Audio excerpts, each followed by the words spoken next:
왔다. 아멘. 네, 오늘은 영적 회복의 주인공이라는 제목으로 설교하겠습니다. 유다 왕 아사의 일생을 평가해 보는데 주님께서 영적 회복의 주인공이라고 말할 수 있을 정도로 충분히 이름을 붙일 수 있을 것 같습니다. 14절의 말씀에 보니까 아사 왕 그리고 이제 유다 왕들은 다 하나님께서 평가를 하셨거든요. 아사 왕은 평생 여호와 앞에서 온전했다, 한결같았다. 개역 성경에는 아사의 마음이 일평생 여호와 앞에 온전했다. 영어 성경에는 헌신되어, fully, 온전히 충만하게 끝까지 헌신되었다. 그렇다고 해서 아사 왕에게 어떠한 그 약점도 없었던 건 아닙니다. 마지막 말년에 그 발에 병이 들었는데 그 하나님을 의지하지 않았다. 이런 기록도 나옵니다. 그러나 이제 전반적으로 아사 왕은 하나님 앞에 온전히 헌신했다 이렇게 나오고요. 그 기준이 뭐냐면은 유다 왕들의 기준은 항상 다윗 왕입니다. 그가 다윗의 마음을 가졌다 이렇게 나옵니다. 11절을 한번 제가 보면 열왕기상 15장 11절을 한번 읽어보겠습니다. 예루살렘을 41해 동안 다스렸다. 그의 할머니는 아비살롬의 딸 마아가이다. 11절인데요. 아사는 그의 조상 다윗과 같이 주님께서 보시기에 정직하게 행하였다. 평생을 이렇게 다윗의 마음을 가졌다 이렇게 말합니다. 그런데 이제 유다 왕들 이제 북이스라엘과 남유다로 두 나라가 나눠져 버렸죠. 그런데 남유다 왕국에 그러니까 솔로몬의 아들 르호보암부터 시드기야까지 유다 왕국이 바벨론 왕국에 완전히 멸망해서 포로로 끌려가는 그 마지막 왕이 시드기야 왕이거든요. 총 20명입니다. 르호보암부터 시드기야까지 20명인데 하나님께서 성경에 그가 다윗의 마음을 가졌다, 온전히 헌신했다라고 말한 사람은 20명 중에 4명입니다. 4명. 그리고 다윗 이후 유다가 멸망한 것이 한 400년 가량 됩니다. 그러니까 다윗 시대가 BC 1000년이라고 하면 유다 왕국이 멸망한 것이 BC 586년. 그러니까 거의 400년인데요. 400년 동안에 하나님 앞에 20명의 왕들 중에서 하나님께 온전히 헌신했다, 다윗의 마음을 가졌다라고 기록된 사람이 4명이에요. 그러니까 400년에 4명이면 100년에 1명 꼴입니다. 그러니까 그만큼 하나님 앞에 온전히 헌신했다고 하나님이 평가하시는 사람의 그 프로테이지는 정말 적습니다. 그러니까 내가 이렇게 오늘 설교 제목 영적 회복의 주인공인데 이런 마음을 갖는 것이 참 기적적인 것 같아요. 기적적이에요. 41년을 유다 왕을 통치했는데 그 아버지의 이름은 이제 15장 서두에 나오는데 아버지 이름이 아비야거든요. 아비야. 그 할아버지는 르호보암. 그리고 증조 할아버지는 솔로몬. 근데 우리가 솔로몬부터 시작해가지고 솔로몬, 르호보암. 솔로몬 40년 왕으로 있었고요. 르호보암 17년 있었고요. 그 아들 아비야가 3년 있습니다. 그러니까 이 3대째 유다 왕국은 완전 침체와 내리막길입니다. 솔로몬이 이 외국 여자를 좋아해가지고 외국 공주들을 결혼을 할 때 그 외국 모압과 암몬 그런 공주들이 다 모압신, 암몬신, 특별히 암몬신은 하나님께서 정말 혐오하시는 그 몰렉신을 섬기는데 솔로몬이 몰렉신 신당을 여호와의 성전 앞뜰에다가 지어줍니다. 그리고 솔로몬이 거기에 향을 피우고 절합니다. 그 솔로몬의 부인 암몬 여자 나아마르는 여자 그 여자가 몰렉신을 가지고 들어와요. 그 솔로몬의 마지막 말년은 정말 지저분하기 짝이 없습니다. 그렇게 타락을 할 수가 없어요. 그리고 그 아들 르호보암은 태어나서부터 몰렉신을 숭배하는 아버지 솔로몬 그리고 어머니 암몬 여자 나아마가 몰렉신도 섬기고 여호와의 성전도 섬기는 이런 혼합적인 신앙 속에서 모태신앙, 몰렉신앙, 모태신앙이에요. 17년간 르호보암이 그런 짓을 합니다. 그리고 이제 그 아들 아비야가 3년간 왕으로 있었는데 할아버지부터 내려온 몰렉신을 자기가 섬기지 않을 뭐 방법도 없고 그래서 아무 생각 없이 몰렉 신을 섬겨요. 그모스 신도 섬기고 몰렉 신도 섬기고 밀곰 신도 섬기고 정말 이거는 뒤죽박죽입니다. 유다 왕국이. 그리고 이제 4대째 아사가 나왔는데 정말 이 아사 왕은 영적 개혁의 주인공이라고 말하지 않을 수 없어요. 참 그 놀라운 것은 아사 왕의 아들이 여호사밧인데 여호사밧도 놀랍게도 다윗의 마음을 가져요. 그러니까 아사 여호사밧 이 시간이 이제 영적으로 내리막길을 가다가 다시 올라가는 그 시간인데 이 유다 왕국이 이때 영적으로 또 완전히 또 회복이 돼요. 왜 그랬는가? 다윗의 마음을 아사 왕이 품었어요. 그래서 중요한 것은 저는 리더라고 봅니다. 지금 제가 이 공동체의 리더인데 제가 어떤 마음을 품는가 하는 것이 굉장히 중요하다고 봅니다. 한 집에서는 가장이 어떤 마음을 품는가, 그러니까 가장이 흔들리면 다 흔들리는 거거든요. 제가 만약에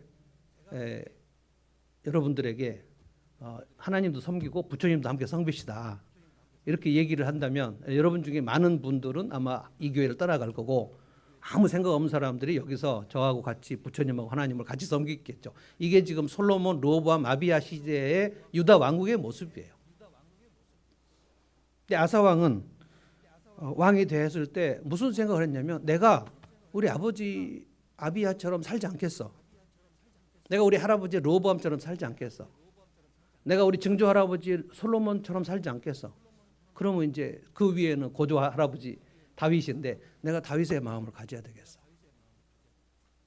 이걸 누가 이것을 갖게 만들었는지 아버지 아비야도 할아버지 르호보암도 아무도 여호와 신앙을 갖자고 말한 사람이 없어요. 혼자 그냥 나는 왕이 돼서 다윗 왕처럼 해야지 이런 생각을 했단 말이에요. 4대째 한번 회복이 되는 겁니다. 4대째. 쭉 내려가요. 유다 왕국은 솔로몬 이후 쭉 내려갑니다. 바벨론 포로까지 하나님이 징계를 하셨지만 정신 못 차립니다. 포로에서 회복이 됐지만 정신 차리지 못해요. 여러분이 아는 말라기 시대가 포로에서 회복된 이후 100년 지나서 완전히 뒤죽박죽 돼버립니다.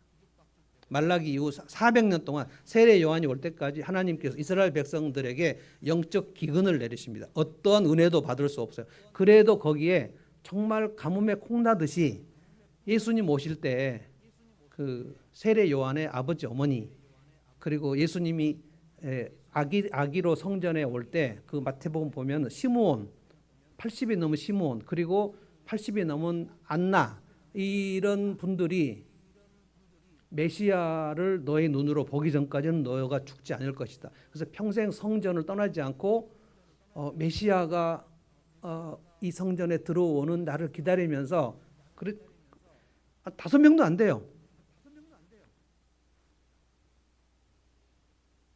오늘 아사 왕을 이렇게 생각을 하면서 이 마음을 우리가 가져보자는 거예요. 왜냐하면 우리 공동체도 회복이 돼야 될 필요가 있고요. 우리 각 가정도 회복이 돼야 될 필요가 있고요. 제가 일주일에 10명씩 지금 상담을 하는 중인데 얼마나 가정이 깨졌는지 어떤 경우는 그 가정의 부인이 완전히 헤매버리는 경우 어떤 가정은 그 집의 가장이 헤매버리는 경우 엄마 아빠가 완전히 막 정서적으로 정신적으로 헤매버리면 그 자녀들은 우울증에다가 공황장애에다가 강박증에다가 ADHD에다가 스마트폰 중독에다가 집 나가고 그리고 칼로 팔 손목 긋고 막 엄청 힘듭니다.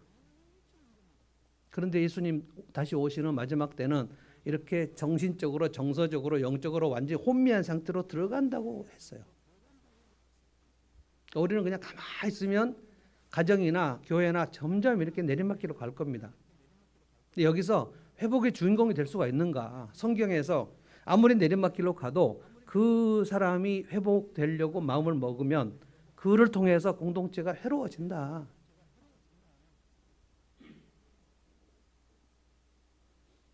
17장 18장은 아합 왕이 이제 북이스라엘 왕 아합이 나옵니다. 아합은 정말 하나님께 패역하기로 끝판왕이 되는 사람인데 부인이 이세벨이에요. 시돈의 공주 이세벨이 들어올 때 바알 신과 아세라 신을 왕창 수입해서 오는데 아합 왕이 그걸 다 수입해 가지고 북이스라엘의 아합 바알 신을 퍼뜨립니다. 그때 하나님이 엘리야를 또 보내시죠. 하나님께서 엘리야에게 뭐라고 말씀하셨냐면 이제 아합의 북이스라엘은 수년 동안 내가 하늘을 닫아버리겠다. 하늘을 닫겠다. 이슬도 오지 않을 것이다. 몇 년 동안 기근이 있을 것이다. 여러분 이제 다 아시죠? 하늘을 닫으신다는 것은 이스라엘의 불순종을 오랫동안 했다는 뜻이죠. 근데 하나님께서 너는 그리시네가에 가서 거기서 물을 마시고 내가 까마귀를 통해서 너에게 떡과 고기를 공급할 테니까 너는 먹고 살아라. 그러니까 완전히 북이스라엘 하늘을 닫아버리시고 기근이 되는 시간에 엘리야를 하나님이 먹이시는, 그래서 엘리야를 통해서 이방 여자 사르밧 과부를 또 먹이시는 장면이 나옵니다. 그러니까 시대가 완전히 암흑이라 할지라도 내가 정신을 차리면 나와 공동체는 살아날 수 있어요.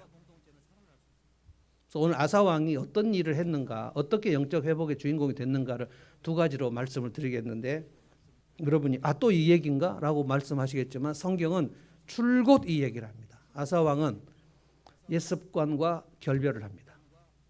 자기 조상들로부터 쭉 내려오던 그 옛습관을 끊기로 결단해요. 이것이 개혁입니다.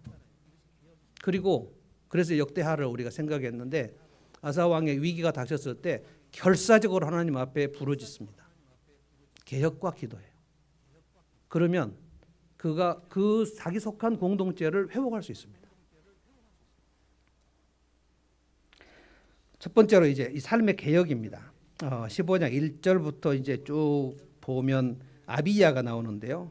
우리 PPT에는 없겠지만 1절부터는 아비야가 3년, 그러니까 아사 왕의 아버지예요.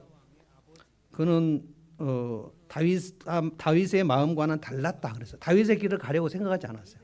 그 아버지가 르호보암인데 이 사람은 왕이 돼서 몰렉의 길을 가려고 마음을 먹어요. 그런데 결단하지 않았어요. 그냥 할아버지부터 몰렉 신을 섬겼어요.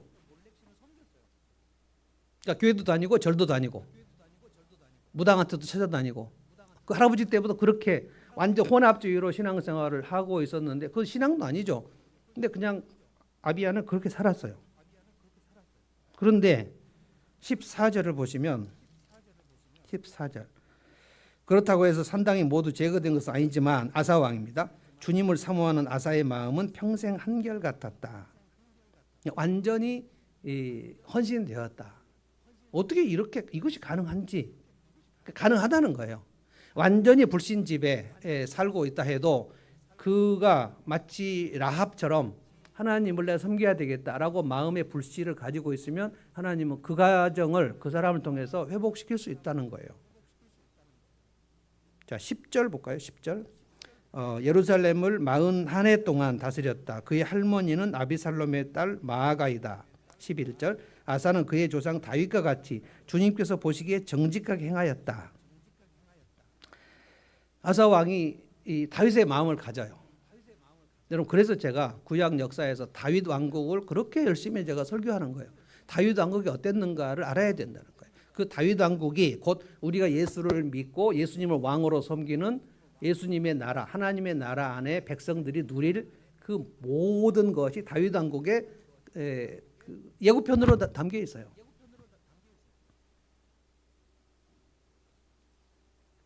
아사가 그래서 이제 한 일이 뭐냐면 이 증조 할아버지 때부터 솔로몬 때부터 내려왔던 우상들을 다 때려 부숩니다.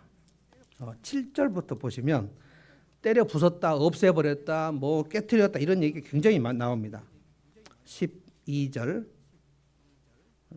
제가 읽어보겠습니다. 그는 아사 왕이 한 일입니다. 성전 남창들을 남자 창녀를 남창이라고 그럽니다. 성전 안에 남자 창녀가 버젓이 있었어요. 이거는 남창, 여창, 이거는 성창이라고 그래서 제사장, 창녀, 창남을 말합니다.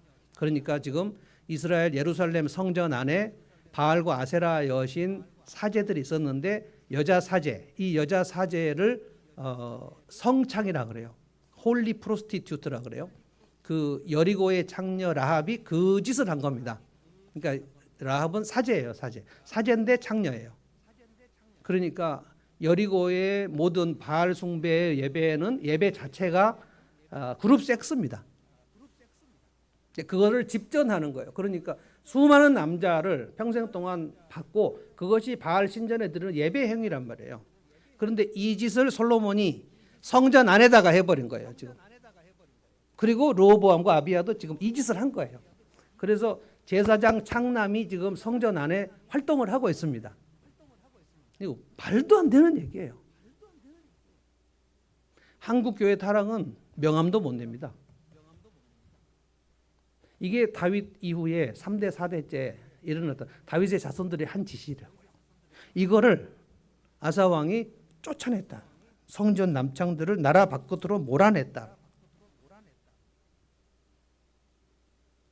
조상이 만든 모든 우상을 없애버렸다. 13절 이게 폐륜인데요.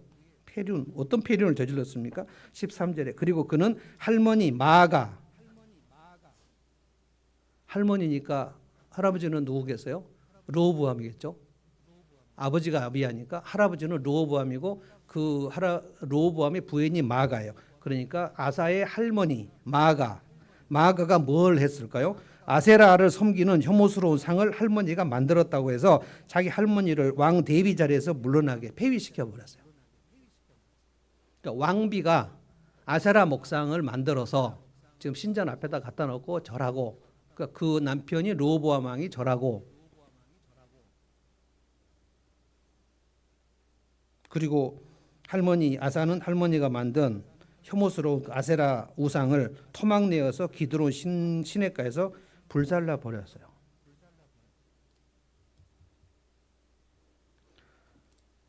이게 이제 아사 왕이 한 개혁입니다. 자기 조상 때부터 내려오던 옛 습관을 깨뜨려 버린 거예요. 15장 4절 보면 이게 참 북이스라엘과 남유다는 결정적 차이가 하나 있었는데 15장 4절 한번 자기 성경 갖고 보십시다. 한번 같이 읽어볼까요? 15장 4절 한번 읽어보겠습니다. 시작. 그러나 주 하나님께서는 다윗을 생각하셔서 예루살렘에다가 한 등불을 주시고 그의 뒤를 이을 아들을 세우셔서 예루살렘을 굳게 세워주셨다. 자, 이것이 무슨 얘기냐면은 나라가 두 쪽 나지 않았어요? 북이스라엘과 남유다로 나뉘어졌는데 북이스라엘 왕들과 남유다 왕들이 타락한 것은 똑같고 여기 북이스라엘은 지금 여로보암이 금송아지 만들어가지고 사이비 종교를 만들어 버렸고 여로보암 그리고 아합 아직은 여기는 하나님 앞에 온전한 왕이 한 사람도 나오지 않아요. 그리고 계속해서 반란이 일어나요. 근데 남유다는 반란이 일어나도 신하들이 다윗의 자손으로 왕을 교체해요. 이게 특징입니다. 왜냐하면 하나님이 다윗에게 뭐라고 하셨어요? 너와 네 자손에게 영원히 왕위를 주겠다고 말씀하셨어요. 그래서 다윗의 자손 예수까지 다윗의 자손으로 쭉 내려오는 겁니다. 하나님이 한번 말씀하신 것을 여러분이 이 말씀이 어떻게 실현되는가 하는 것을 이 성경을 읽으면서 깨달으면 하나님이 약속하신 것은 반드시 지키시는구나. 엄청납니다. 하나님은 절대로 거짓말할 수 없어요. 하나님은 약속하신 것을 이루실 능력을 누군가로부터 방해받지 않아요.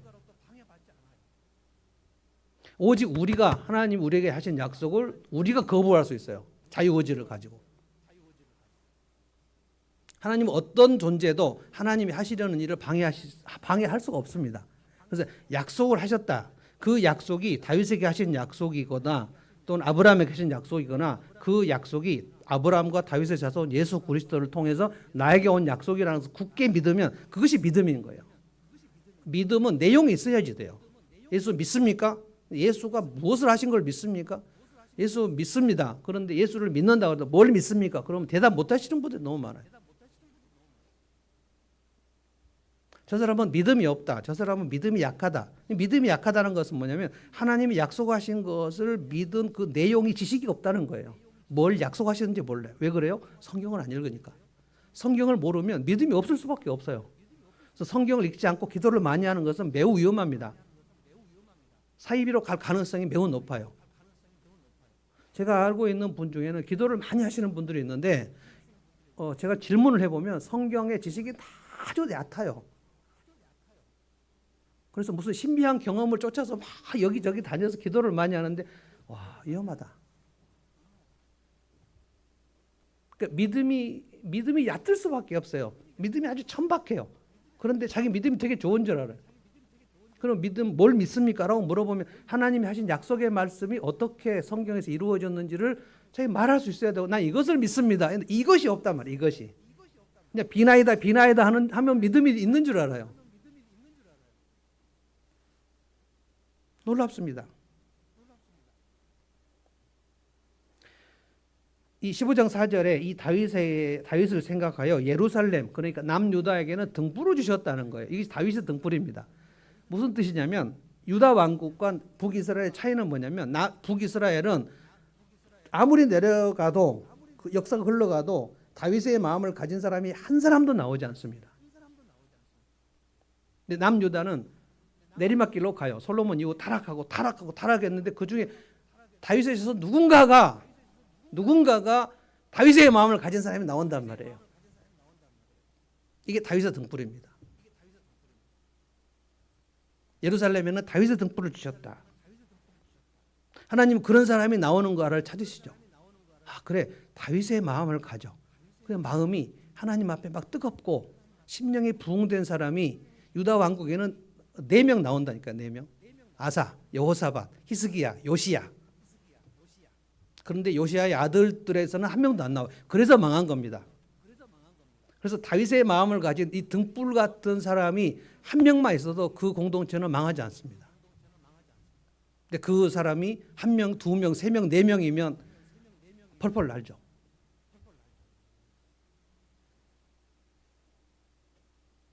요시야 이후에는 그 등불이 꺼져 버렸어요.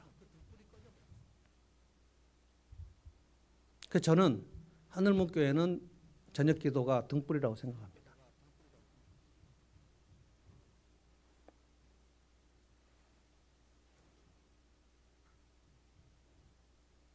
아사 왕이 된 다음에 내가 다윗의 마음을 가져야지. 이거 누가 시킨 게 아니에요. 어떻게 그 마음을 갖게 됐는지 그 경로를 알 수 없어요. 내가 솔로몬 이후 4대 동안 침체된 이 나라를 한번 다윗 왕국, 우리 그 고조 할아버지 때 다윗 왕국의 샬롬을 내가 한번 이루어 보리라, 이런 생각을 아사 왕은 가졌단 말이에요. 내가 우리 가정을 영적인 믿음의 가정으로 한번 세워보리라 하는 그런 마음을 누군가는 가져요. 그러면 그때부터 그 사람은 기도하지 않을 수 없어요. 왜냐하면 내 힘으로 못하니까. 내가 내 자식들을 믿음의 사람으로 키우리라 라는 결정을 하고, 그래 내 믿음으로 내 자손들과 내 자녀들이 믿음으로 살도록 키우리라 라는 그 마음의 결단을 가지면 그 등불이 있는 거거든요. 그러면 기도하지 않을 수 없어요. 잔소리로 자녀들이 변합니까?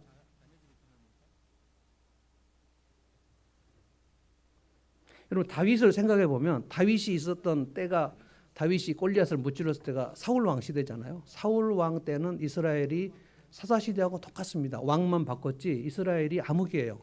캄캄합니다. 사울은 자기 자리를 보존하기 위해서 40년간 아주 기를 쓰고 애를 쓰고, 저 다윗이 내 자리를 넘보니까 다윗을 죽여야 되겠다. 그 인생의 목표가, 주된 목표가 다윗을 제거하는 거예요. 요즘으로 말하면 그 뭐예요? 수사해서 고발해서 감옥 집어넣고 막 이런 것이 그 인생의 목표인 사람들. 그 다윗이 무슨 생각을 합니까? 그렇게 도망 다니죠. 한 15년간 도망 다닙니다. 그래서 우리가 인생 이리저리 막 흔들리고 막 그 어렵고 그럴 때 꼭 시편을 읽으셔야 돼요. 왜냐하면 시편을 읽어보면 내가 아무런 고난이 없을 때는 시편이 아무런 도움이 안 되지만, 내가 정말 고난 속에 들어갔을 때는 시편을 읽을 때 이런 말씀이 있었구나, 이게 눈에 확 들어옵니다. 다윗이 그렇게 쫓아다니면서 누명 쓰고 오명을 쓰고 막 반역자의 누명을 쓰고 도망 다니면서 다윗이 고백한 것이 뭐냐면, 주님, 내가 이 새벽을 깨우겠습니다. 내가 이 칠 같은 암흑을 이스라엘을 여명으로 만들어서 밝은 대낮처럼 만들겠습니다. 이 고백이 다윗에게 있어요. 내가 새벽을 깨우리로다. 제가 대학생 때 어떤 목사님이 김만묵의 목사님이 새벽을 깨우리로다라는 책을 써가지고 전국에 그 설교를 다 했는데 그 목사님 제가 엄청 존경했거든요. 제가 20대 때인데 아마 40 초반인데 이미 대학 채플에 그분이 와서 설교를 했어요. 책을 썼어요. 새벽을 깨우리로다. 다윗처럼. 근데 그분이 지금 말년에 완전히 망가져 버렸습니다. 새벽을 깨웠는지도 모르겠고 처음에는 제법 괜찮았어요. 40대 50대까지 참 괜찮았어요. 제가 부교육자 있을 때도 우리 교회에 초청을 해가지고 설교 듣고 진짜 감동 많이 받고, 여러분 그 인터넷 찾아보시면 내가 새벽을 깨우리로다 하면 그 목사님 이름이 뜨고, 그 목사님은 지금 그 뉴라이트 우리나라는 일본이 지배하는 것이 우리나라의 가장 복된 일이었어. 그러니까 식민 지배 체제가 영구히 진행되는 것이 대한민국을 발전을 위해서 가장 좋은 일이야라는 생각의 정신적 지주예요. 새벽은 무슨 새벽을 깨워? 저는 이제 마음속에 제가 그 마음속에 여러분에게 이렇게 명시적으로 얘기한 건 처음인 것 같은데, 저는 여러분이나 또는 우리 제가 좀 인도하고 있는 목사님들이나 선교사님들이나 가장 그 어려워하는 신앙이 뭐냐면 주님과 인격적으로 친밀한 관계를 맺는 일을 가장 어려워한다는 사실을 알았어요. 하나님은 인격체이시거든요. 자유의지를 가지시고, 그래서 하나님의 형상으로 우리를 창조하실 때 인간을 인격체로 창조했어요. 그래서 영혼을 주셨고 말을 주셨어요. 그분이 우리를 인격으로 창조하신 것은 그분과 우리하고 인격적으로 교제하시려고 그런 거예요. 근데 우리가 그걸 거부를 해버렸잖아요. 그래서 타락한 인간은 하나님을 인격적으로 만나지 않습니다. 그냥 기계적으로 만납니다. 그것이 종교입니다. 근데 예수님을 믿은 이후에도 성도들이 왜 그렇게 기계적으로 하나님을 만나려고 하는지 몰라요. 그냥 종교 생활로 하는 거예요. 그 대표적인 일이 뭐냐면 여러분이 찬양을 할 때 가사를 생각하지 않는 겁니다. 가사와 내 마음이 따로 놀아요. 저는 저번에도 말씀드린 것 같은데, 인격적으로 주님을 만나, 이게 예배고, 그리고 개인 기도고, 그리고 말씀을 묵상하는 거예요. 성경을 읽는 게 아니에요. 성경을 읽음으로써 주님이 하신 말씀을 인격적으로 내가 받는 거란 말이에요. 그리고 이 말씀을 근거로 해서 내가 기도를 하면, 내가 주님과 교제를 해서 1시간 성경을 읽고 기도를 했으면 주님을 만난 그 느낌이 충만하게 있어야 돼요. 아, 주님은 이것을 좋아하시는구나. 주님은 나에게 이것을 약속하셨어. 근데 1시간 기도를 하고 제가 물어봤을 때 뭘 기도했는가를 물어보면 기도를 뭐 했는지 얘기를 못 하시는 분도 있고, 주님을 만나셨나요? 그러면 약간 의아하게 그냥 기도했는데요. 주님을 만나시지 않았나요? 기도를 열심히 했어요. 종교 생활. 비나이다. 그러니까 부처님 앞에 기도를 하는 사람도 많고 나무 밑에서 기도하는 사람도 많은데 이건 다 종교 생활이에요. 그러니까 저는 여러분들에게 인격적으로 주님과 친밀한 교제를 나누는 법, 그래야 내가 신앙생활을 함으로써 나와 누군가가 인격적으로 친밀한 관계를 맺게 되지 않겠습니까? 이거를 너무너무 어려워하는 거예요. 요즘에는 하나님을 경험하는 삶 코스를 제가 개설 안 했는데, 예전에 하나님을 경험하는 삶 코스에 예배를 통해서 하나님을 경험하기라는 그 챕터가 있어요. 그래서 이제 숙제를 내줍니다. 다음 주 예배를 1시간 드리고 1시간 동안 하나님을 경험한 얘기를 써오십시오. 그런데 그때 학영삼 할 때 거의 대부분의 수강생들이 뭐를 써왔냐면 그날 예배 때 설교 내용을 써왔어요. 하나님을 경험한 얘기를 써라 그랬는데 설교 들은 내용을 써왔다고요. 그러니까 예배는 설교다, 이렇게 생각하시나요? 예배라는 것은 예를 갖춰서 하나님께 절을 하는 것이기 때문에 하나님께 드리는 것이 핵심입니다. 찬양, 헌물, 기도 이걸 드리는 것이 핵심이에요.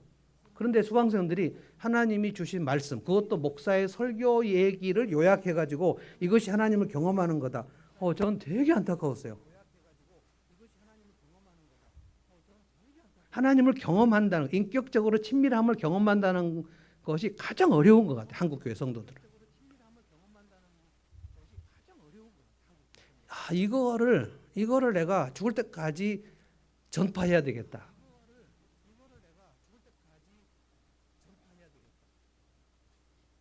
그게 제 마음의 등불이에요. 저는 정말 기도회를 정말 여러 형태로 해보고 싶어요. 그 중에 제일 안 되는 것이 대화식 기도예요. 속으로 모여가지고 지금 이 시간에는 그냥 순서 없이 돌아가지 않고 그냥 아무나 주님 앞에 내 마음을 토로하는 한 문장이나 두 문장으로 대화식으로 기도하겠습니다. 그러면 거의 3분에서 5분간 침묵이 흘러요. 왜 지금 목사님 이런 기도를 지금 하라고 하는지 가만히 있는 거예요. 그중에 10년, 20년 교회 다니고 신앙생활 했는데 지금 주님이 우리 소그룹 앞에 거기 계신다. 그래서 주님과 대화를 한다. 이런 느낌이 없는 거예요. 그냥 누가 한 사람이 빨리 기도하고 예수님 이름 기도합니다. 아멘. 했으면 좋겠는 거예요. 그냥. 그때 마음이 안타까워요. 주님은 여기에 우리가 5명 모였으면 거기 주님이 자리에 6째 앉아 계신 것처럼 주님 오늘 이 모임을 하게 해서 감사합니다. 이렇게 자연스러운 대화가 안 나와요.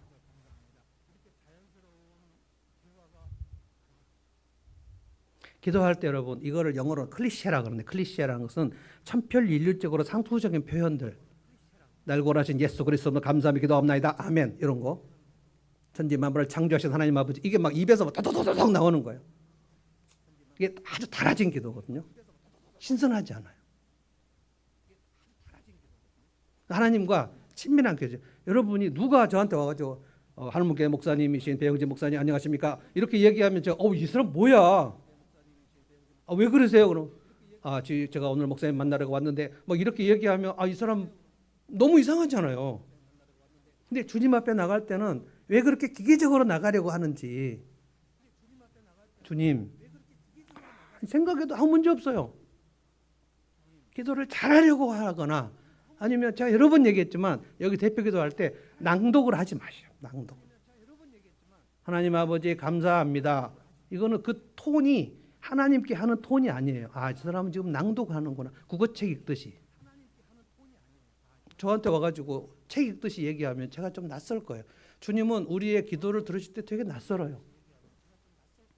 제가 이 인격적이고 친밀한 하나님 경험을 이거를 내가 죽을 때까지 계속해서 얘기하고 싶어요. 이게 제 마음의 등불입니다.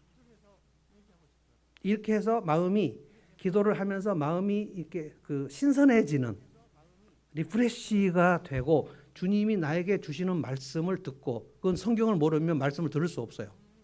어떤 단체에서는 성경 없이 하나님의 음성을 듣는 법 있으면서 지나가는 바람 소리 이런 거를 막 들은 연습을 시켜요. 이상한 음성을 들을 가능성이 많습니다. 하나님은 이미 성경에서 하나님이 나에게 하시는 말씀을 다 말씀해 놓으셨어요. 성령으로 기록해 놓으셨다고요. 근데 성경 말씀 읽을 때 깨닫게 하시는 것은 우리 안에 성령님께서 하시는 일입니다. 성령님과 동행하지 않고 일주일 내내 사는 분들이 정말 많아요. 초신자도 아니고. 그러니까 말하자면 결혼했는데 남편하고 일주일 내내 아무 말도 안 하고 그냥 둘이 같이 사는 것이 이상하지 않아요. 어떻게 아무 말도 안 하고 이 남편이 우리 집에 있는지 없는지를 모른 척하면서 일주일을 보낼 수가 있습니까? 소 닭 보듯이. 근데 우리 안에 계신 성령님과 아무 대화를 하지 않고 일주일을 능히 보낼 수 있어요. 그리고도 이상하지 않아요. 이게 기계적 신앙생활입니다. 근데 정말 많아요. 아사 왕이 한 일, 이 일들을 이렇게 생각해 보면 다윗 4대 만에 다시 다윗의 등불이 타올랐단 말이에요. 그게 아사 왕이에요. 성전 안에 보니까 남창도 들어있고, 와, 이 뭐냐 이거? 넌 뭐냐 그때? 임금님, 저는 솔로몬 왕이 임명하여 지금 계속해서 임금님이 임명한 사제입니다. 근데 뭐 하냐? 저는 남자들과 그 관계를 합니다. 왜? 그건 바알 신앙은 이것이 예배입니다. 아사 왕이 그걸 볼 때 막 절망하지 않겠습니까? 남창이 한 명만 있는 게 아니에요. 큰 교회에는 목사님들이 많잖아요. 그것처럼 남창들이 성전 안에 우글우글한 거예요. 또 여자 사제 창녀도 또 우글우글한 거예요.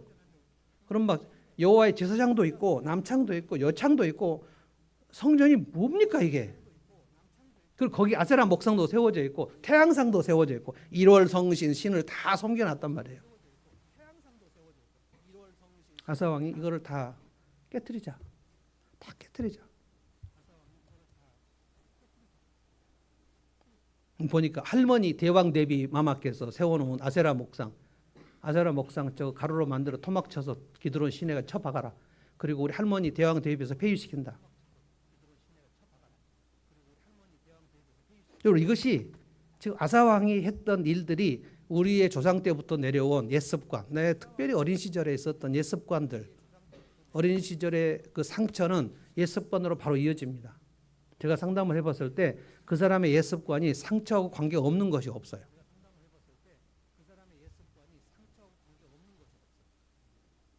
나만의 옛습관. 이게 무슨 그 불상에 가서 절했고 뭐 무당에서 잘했고, 물론 그것도 옛습관입니다. 무당에게 가서 점치고 굿한 사람들이 있으면 그것도 회개해야 되나, 그렇지 않은 사람도 많이 있는데 그렇다고 나는 옛습관이 없다고 말할 수 없거든요.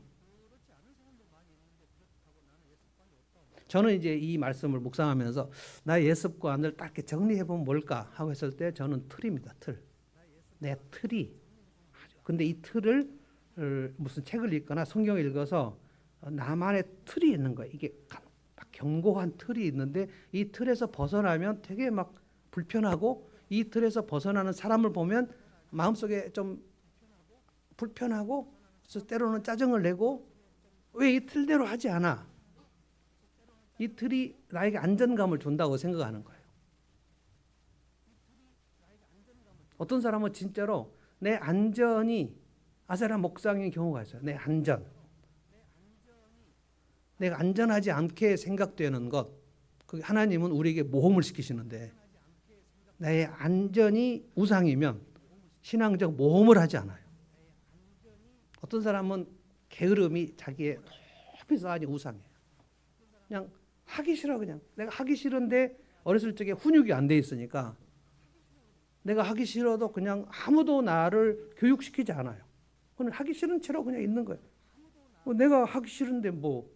근데 하나님이 하라고 얘기한 것을 내가 하기 싫은데 게으른 사람은 그 아세라 목상과 똑같아요. 어떤 사람은 엄청 성급해가지고 무슨 일만 있으면 뭐든지 성급하고 조급하게 일을 해내려고 하는데 약간 자기가 무슨 열심이 있다고 생각을 하는 거예요. 근데 그 성급함은 반드시 하나님의 뜻과 위배됩니다. 조바심, 조급함.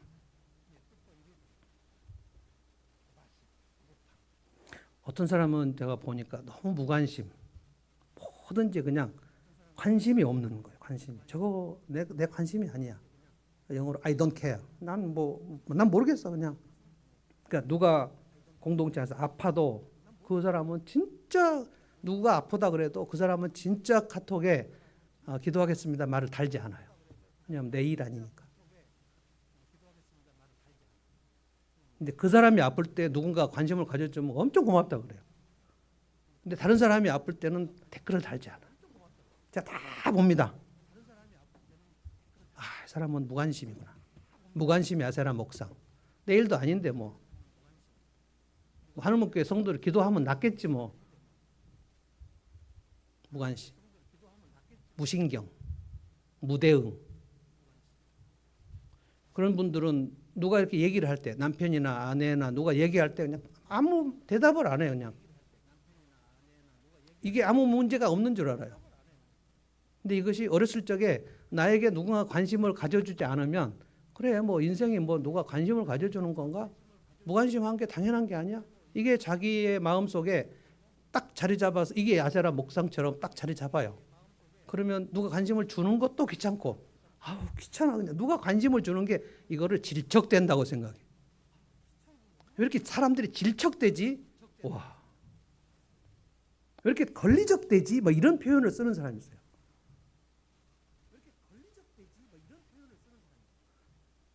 자기만의 그 어린 시절의 상처로 인해서 옛 습관이 딱 형성됐는데 대부분 자기가 몰라요. 그리고 혹시 안다 해도 누군가로부터 지적을 받을 때도 강력하게 저항합니다. 이게 솔로몬 르호보암 아비야의 지금 아세라 목상을 세운 길이에요. 우리가 언제 뭐 여기다가 불상을 세워놨습니까? 이거를 깨트려야 된다는 거야. 이거를. 어떤 사람은 혈기고요. 어떤 사람은 아주 과도한 관심이고요. 부모들 중에 과도한 관심을 갖는 사람들은 자녀의 삶을 꼭 침범합니다. 이게 굉장히 문제거든요. 심리학에서 그 아이의 영역을 침범할 때 이거는 남의 지금 이스라엘 가자지구 침공하는 것처럼 침범이라는 거예요. 침범. 아이가 해야 할 일을 엄마가 다 해버려요. 그러면 아이는 내가 절대로 누군가에게 내 이야기를 하지 않겠어. 그래서 친밀한 공동체를 갖지 않아요. 이런 것이 자기 속에 있는 아세라 목상입니다. 아사 왕은 이것을 깨뜨렸다는 거예요. 여러분 각자 지금 생각을 해보세요. 나는 옛 습관이 뭐지? 나의 상처로 인해서 형성된 옛 습관, 아세라 목상이 뭐지? 태양상이 뭐지? 몰렉 신전이 뭐지? 왜냐하면 그게 하나님을 섬기는데 엄청 방해가 돼요. 문제는 자기가 그것을 인지를 못하는 거예요. 어떤 사람은 적개심을 갖고요. 누군가에게 계속 상처를 입었으면 누가 이렇게 도와주려 적개심을 가져요. 편집증이 뭔지 아십니까? 편집증. 편집증은 저 사람의 진심을 의심하는 거예요. 그러니까 내가 어린 시절에 나의 진심을 계속 의심받았던 경우, 부모가 너 거짓말이잖아. 아니잖아. 너 왜 그렇게 훔쳤어? 엄마 나 안 훔쳤어. 훔쳤잖아. 내가 엄마가 다 알아. 뭐 이렇게 계속 의심을 하면 그 의심의 아세라 목상에 들어와요. 사람은 그냥 기본적으로 의심해. 그런데 이제 어떻게 하다가 결혼을 하면 남편을 의심해요. 또 부인을 의심해. 이게 의처증, 의부증입니다. 편집증은 정말 무섭습니다. 상대방의 진심을 알아주지 않아요. 그러면 그 사람이 얼마나 고통스러운지 몰라. 나 진짜나 진심이라고, 에이 무슨 진심이야 하는 말이겠지라고 얘기를 해버려요. 이게 편집증입니다. 그러니까 편집증이 좀 더 도지면 음모론, 이 교회에는 나를 위해를 가할 사람이 있을 거야. 그러고 막 이렇게 숨어 다니고 저 사람인가? 저 사람인가? 아사 왕이 이 예루살렘에서 이 하나님 보시기에 역겨운 물건들을 다 없애요. 이게 개혁입니다. 역대 15장에 보면 이것을 다 없애니까 백성들도 다 각자 자기 집에 있는 우상들을 없애요. 자기 집에 조그만 점치는 드라빔이라고 그래요. 요런 점치는 그 물건들을 놓고, 야곱도 그거 갖고 다녔죠. 평생 동안 드라빔이라고. 라반 건데 훔쳤죠. 근데 라반이 야곱한테 쫓아와가지고 내 점치는 물건을 왜 갖고 갔냐. 야곱이 평생 동안 갖고 다녔습니다. 점치는 물건을 갖고 다녔어요. 토이처럼. 근데 이스라엘 백성은 다 갖고 있었습니다. 그러니까 이렇게 생각하시면 돼요. 내 삶 속에 우상이 없는 경우는 없다. 찾으셔야 돼요. 찾아서 깨트리고 가루로 빻아서 분질러서 던져야 돼요. 몰아내야 된단 말이에요. 두 번째, 이제 역대하 14장으로 한번 가보겠습니다. 역대하 14장에 가면 그 아사 왕에게 위기가 찾아옵니다. 위기가 찾아오기 전에 아사 왕이 얼마나 군사들을 많이 길렀는지 58만입니다. 유다 왕국이 두 지파밖에 없는데 58만의 정예 병력을 길렀다는 거. 지금 우리나라도 60만인데 현재 58만의 군사를 길러냈어요. 엄청난 일을 했습니다. 그런데 9절에 보면 위기 상황이 찾아옵니다. 역대하 16장 9절에 14장 9절에 누가 옵니까? 에디오피아가 구스입니다. 옛날 성경에는 구스라 그랬어요. 구스네시가 에디오피아. 그러니까 아프리카에서 유다 왕국을 쳐들어온 겁니다. 여러분 지금 유다 왕국이라는 것은 이스라엘 지도에서 그 바로 밑으로 가면 이집트가 있잖아요. 이집트 바로 밑에가 에디오피아입니다. 거기가 이제 아프리카죠. 쳐들어왔는데 이 에디오피아 왕이 왜 이렇게 쳐들어왔는지는 정확히 모르겠는데 에디오피아가 100만 군대를 거느리고 유다를 쳐들어와요. 통째로 이제 먹어버리려고. 여기는 58만이고 저기는 100만인데 아무리 해도 이 에디오피아 군사의 침공을 보고 우리가 이길 수 없다는 판단이 들어요.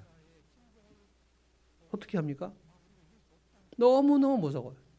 자, 여러분 군대가 쳐들어와서 전쟁을 한다. 그럴 때 뭐가 생각나야 됩니까? 여러분 기억나세요? 재난이 온다. 또는 적군이 쳐들어온다. 그래서 위기 상황이 발생했다. 그러면 이스라엘 역사에서 뭐가 생각나야 됩니까?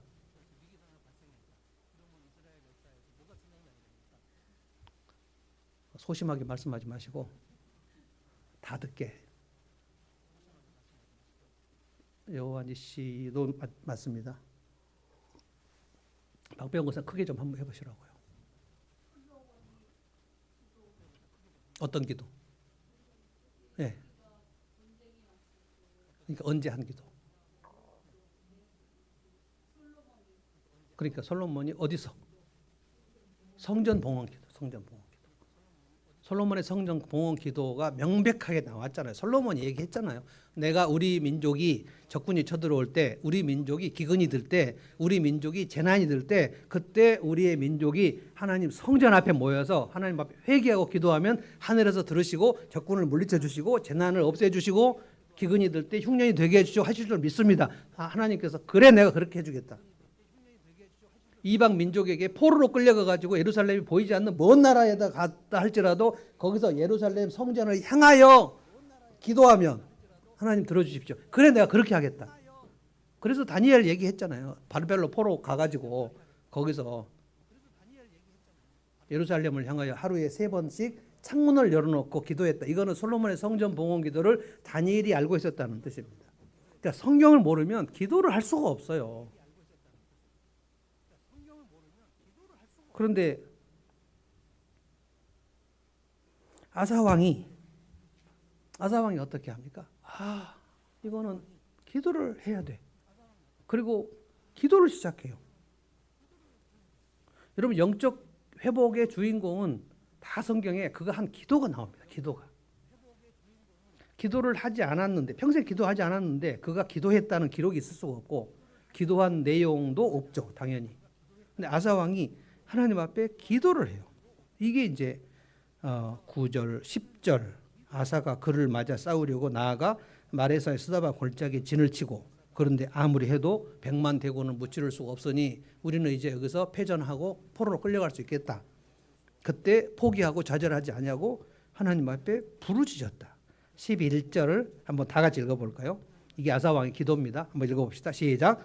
주 그의 하나님께 부르짖었다. 주님께서 돕고자 하실 때에는 숫자가 많고 적음이나 힘이 세고 약함을 문제 삼지 않으십니다. 우리가 주님을 의지하고 주님의 이름으로 이 무리를 물리치러 왔으니 주 우리 하나님 우리를 도와주십시오. 주님은 우리의 하나님이십니다. 인간이 주님을 이기지 못하도록 해 주십시오. 누가 부르짖어요? 왕이 주님 앞에 부르짖으면 게임은 끝나는 겁니다. 다윗이 그랬고요. 솔로몬이 초기에 그랬고요. 그래서 하나님이 엄청나게 샬롬을 주셨는데 솔로몬이 후기에 완전히 망가져 버렸기 때문에 나라가 찢어져 버렸죠. 하나님의 일하심의 원칙은 1000년이 가도 2000년이 가도 변함이 없습니다. 이게 제 인생이나 여러분의 인생이나 하나님의 일하심은 변함이 없어요. 그래서 하나님은 어떻게 일하시는가? 당신의 성품대로 일하시고 당신이 말씀 성품에 근거해서 약속하신 대로 이루셔요.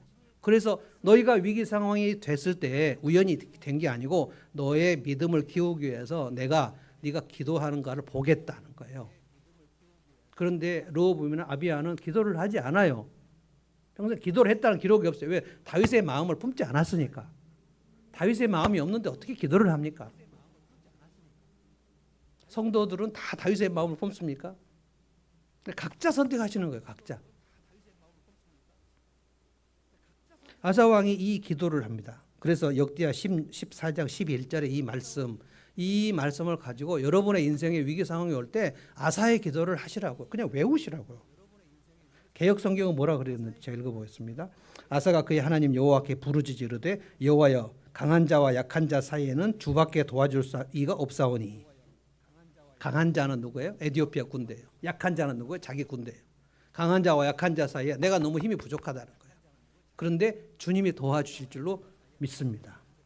우리 하나님 여호와여 우리를 도우소서. 우리가 주를 의지하오며 주의 이름 의탁하고 이 많은 무리를 치러 왔나이다. 원컨대 사람이 주를 이기지 못하게 하옵소서. 에티오피아 군대가 여호와 하나님을 이기겠습니까? 그러니까 우리의 모든 힘은 내 자신의 힘에서 나오는 게 아니에요.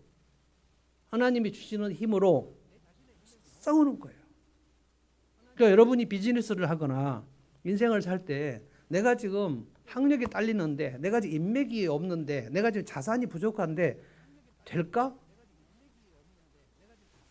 아사 왕과 똑같은 거 아닙니까? 58만과 100만 대군이 지금 싸우는데 2분의 1이잖아요.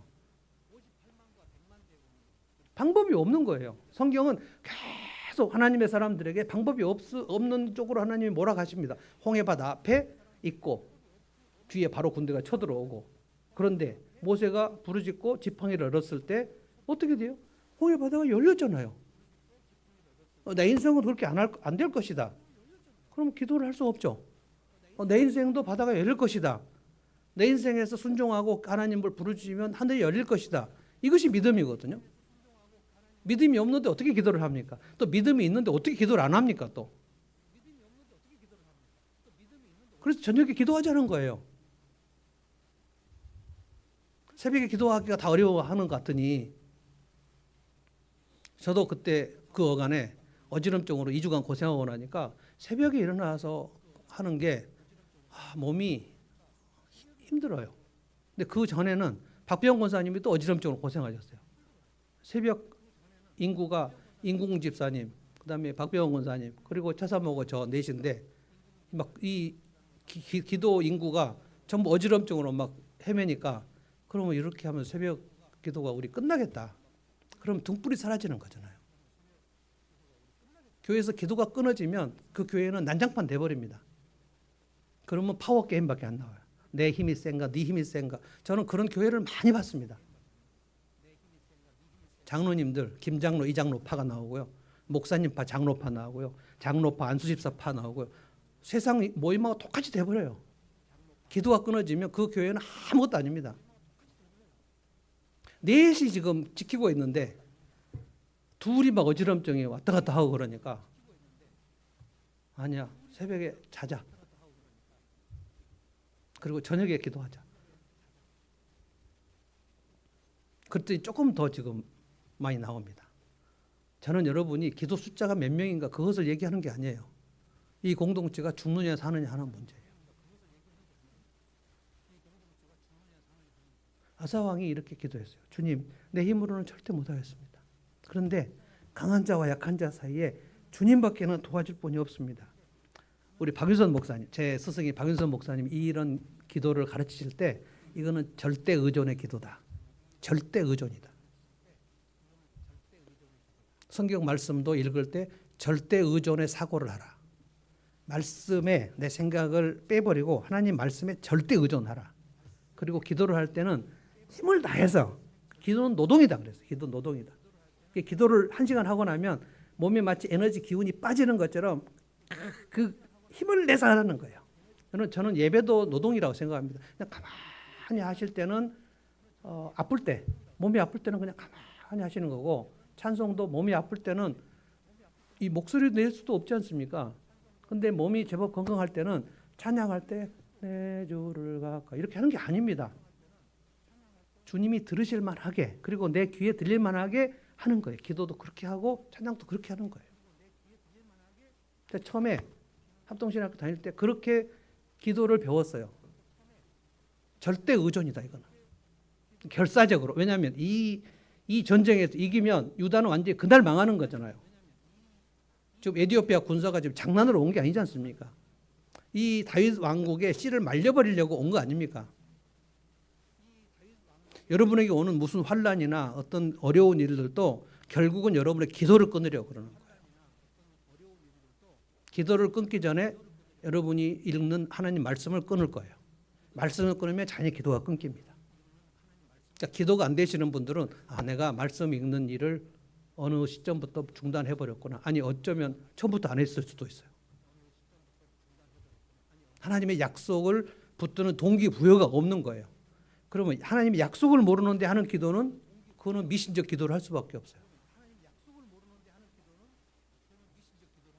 근데 이 아사의 기도를 하나님이 들으셨다는 거예요. 여러분 기도는 하나님이 인격이신 하나님께서 내 인격의 부르짖음을 들으셔요. 들으시면 하나님 그래 잘 들었어 하고 어디로 가시는 게 아니에요. 들으셨다는 거는 그 기도, 강한 자와 약한 자 사이에 여호와 하나님밖에 도와줄 분이 없습니다. 이 기도를 들으시면 하나님 되게 좋으세요. 그래, 네 믿음대로 내가 출동한다. 이게 하나님의 출정이에요. 하나님의 군대가 임하는 겁니다. 그래서 어떻게 됩니까? 12절부터 보십시오. 주님께서 에티오피아 군을 아사와 유다 군 앞에서 치시니, 아사와 유다 군대가 친 게 아니에요. 아사의 군대가 에티오피아 군대를 친 게 아니라고요. 누가 쳐요?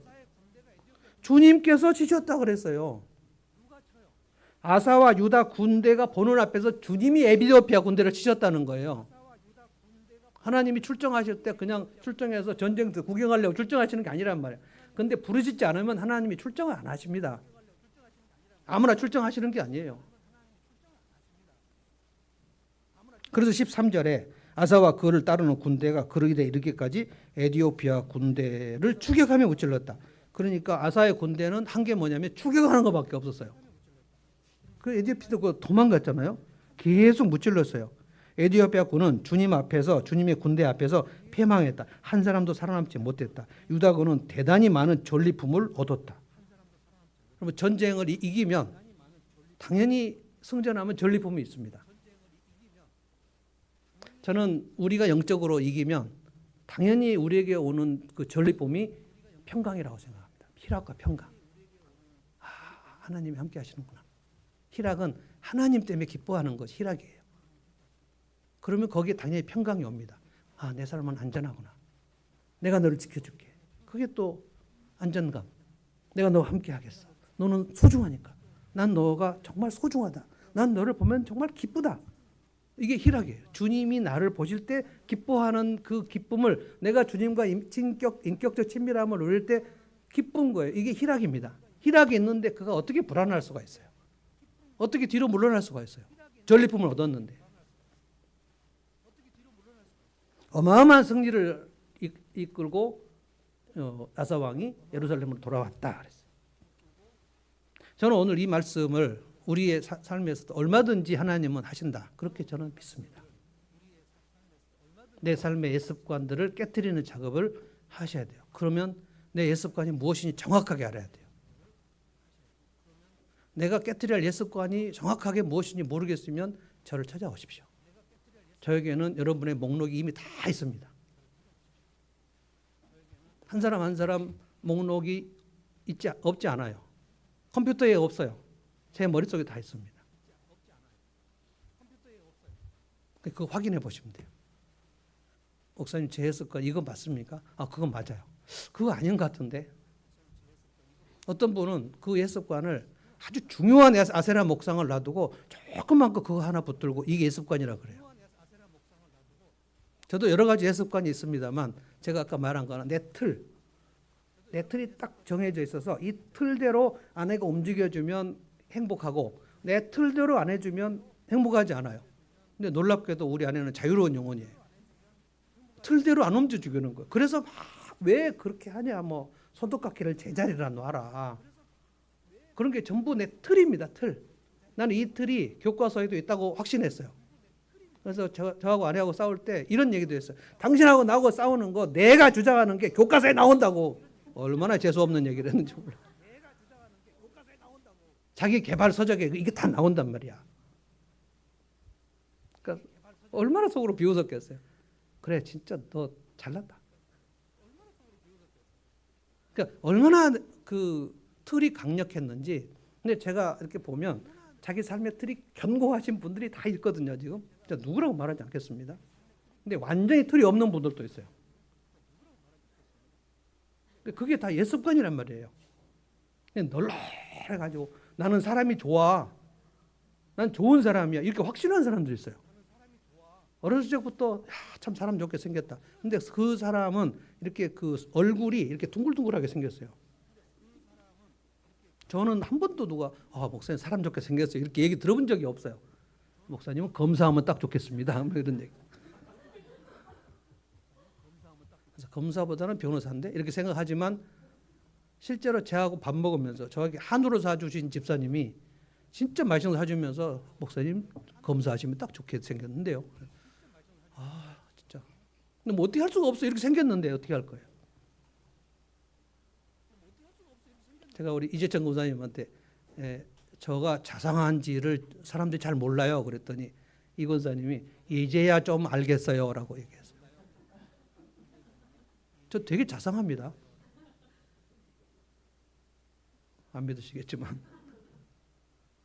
근데 틀은 정말 이거는 너무 견고해서, 왜냐하면 제 삶이 막 어렸을 적에 너무 막 힘드니까 이게 불안한 거예요. 삶의 틀이 없으니까. 그러니까 강력한 틀이 있고 그걸 제가 아세라 목상처럼 그냥 세웠단 말이에요. 그러니까 이 틀에서 좀 벗어나면 막 마음이 불편한 거예요. 전 지금도 주중에 와서 줄 맞춥니다. 이거 줄이 이렇게 일어나실 때 의자를 이렇게 흔들어 버리고 가시는 분들이 있어요. 그럼 제가 출근할 때 2층 올라갔고 여기 누가 앉았지? 진짜 왜 이렇게 흔들고 갔어? 이쪽도 맞추고 이쪽도 맞추고요. 노홍철 같지는 않아요. 노홍철을 이렇게 그 냉장고에다가 맥주병 그 상표 쪽으로 다 이렇게 해놓고 조금만 틀어지면 막 일을 못 보잖아요. 이 틀이 견고한 그게 이제 강박입니다. 강박. 저는 지금 제 얘기를 했지만 여러분들이 나는 뭐 틀이 그렇게 뭐 없는데 이렇게 생각하지 마시고 없을 리가 없어요. 깨트리셔야 돼요. 그걸 깨트리셔야 하나님이 좋아하세요. 그게 개혁입니다. 개혁. 레포메이션. 영적 개혁. 이걸 깨트리고 그리고 내가 위기 상황에 왔을 때 하나님 앞에 엎드려요. 그가 하나님 앞에 가까이 나가서 엎드려요. 그 엎드리고 있는 것, 가까이 나가는 것을 온 공동체가 알 수밖에 없어요. 누가 여러분 하나님께 가까이 나오고 있는지는 숨길 수가 없어요. 누가 지금 멀리 가고 있는지를 숨길 수가 없어요. 표정에 다 나와요. 예배를 드리러 들어오면 여러분이 딱 앉아서 15분 동안 찬양할 때 제가 가끔 이렇게 봐요. 큰일 났다. 찬양을 하지 않아. 지금 뭐가 지금 굉장히 지금 뭐 떡을 먹다가 왔는지 냉장고에 뭘 하다 왔는지 하나님 앞에 예배 드리는 그 준비 시간, 이게 찬양하는 거거든요. 오케스트라 그 공연하기 전에 15분 동안 지지지지 막 하는 거, 그거 손 맞춰야 되잖아요. 그래서 하나님 앞에 우리가 11시에 온전하게 예배를 드리려고 찬양을 하는 거라고요. 하나님을 의지하는 것. 두 가지를 말씀드렸습니다. 내 삶의 옛습관을 깨트리는 것. 이게 아사의 개혁이고요. 또 하나 위기 상황이 왔을 때 하나님 앞에 엎드려서 부르짖습니다. 이 아사의 기도를 여러분이 계속 해보십시오. 저는 그래서 이런 생각을 하면서 하늘문의 기도 돕는 팀을 만들어야 되겠다. 그래서 이 기도를 견인하는 팀을 만들어야 되겠다. 그래서 계속해서 365 기도도 낭독해서 단톡방에 올리고, 그래서 듣기만 해도 될 분들은 듣게 해야 되겠다. 그리고 기도 제목을 규합해서 올리는 팀도 해야 되겠다. 그러면서 본인 기도도 훨씬 더 풍부하게 하는 사람들을 모으려고 합니다. 목자 목녀들에게 자원하시면 좋겠고요. 아무도 자원하지 않으시면 목자 목녀가 자원하시면 돼요. 그러면 이제 목자 목녀 팀이 될 수도 있는데요.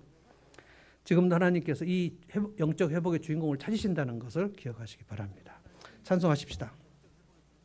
보라 너희는 두려워 말고, 이 찬양 한번 하고 예배 마치겠습니다.